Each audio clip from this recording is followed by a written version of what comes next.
LaMelo Ball has looked exceptional in training camp. Yes, I don't know if sir. you've seen the footage, but he's been throwing behind the back passes to Grant Riller in training camp. And all of his teammates have been raving about his passing ability.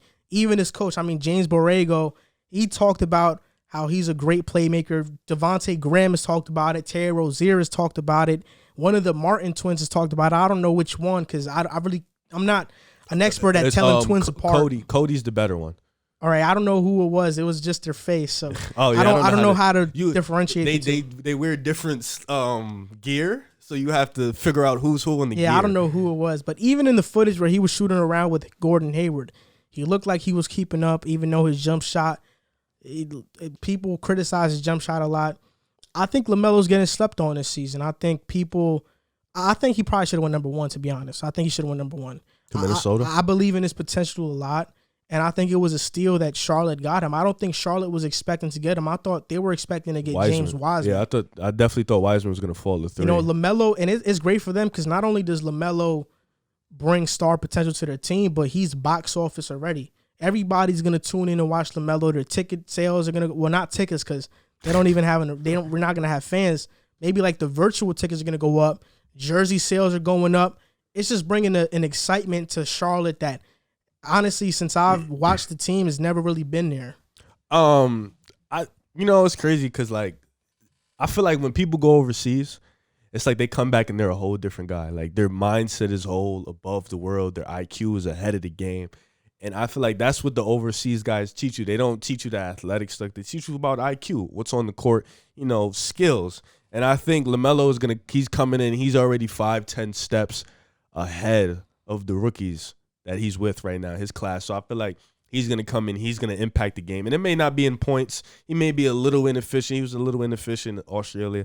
But I feel like in terms of assist, rebounding, knowing right passes, relay passes, all that good stuff, knowing where to put the ball, setting up one guy to another. I feel like he's going to be there in terms of like knowing the game, processing the game. So I'm interested to see that. Going number one, though, you think he should have went number one? I would have picked the number one. That's just my opinion. I think he was the best prospect. Yeah, I feel like Minnesota went fit instead of prospect and potential. I feel like they went fit. I think Golden State did that too. But yeah, I probably would have put in terms of potential. He's already taller than Anthony Edwards, and he's a 1. LaMelo, he's going to be a very intriguing guy to watch. They can play LaMelo at the 1 to 3 because Hayward can slide to the 4, stretch 4. Mm-hmm. I think the best thing about the Hornets and their team right now for LaMelo is that LaMelo is not put in a position like Killian Hayes to run the offense early because there's so many playmakers on the Hornets. You have Terry, you have Devontae Graham, even Gordon Hayward to an extent.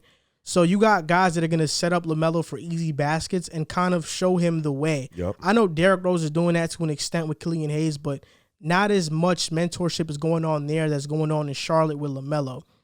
And this is just another question. Do you think that he's going to live up to the hype? LaMelo? Do you see an all-star appearance in his career? Do you ever think he'll be a top 10 player? Just what's your opinion on that? I just think like the point guard position is just so stacked, and like with the guy we're going to talk about later, he's coming in here soon, and even Jalen Suggs is on his way. Mikey Williams is going to be on his way soon. LeBron James. It's going to be like the next cream of like we're going to see a lot of guards in this league that are going to be dominant. But I think with LaMelo, I'm always going to bank on the big guy. So with LaMelo's size, and I think he can end up being better than the Ben Simmons because he can shoot. And that was the problem with Ben Simmons. He's not confident in his shot. So I think LaMelo can definitely be a superstar in the league. I think he can definitely be a superstar in the league. I see it. You said it didn't sound that convinced. Nah, I didn't at first. Right?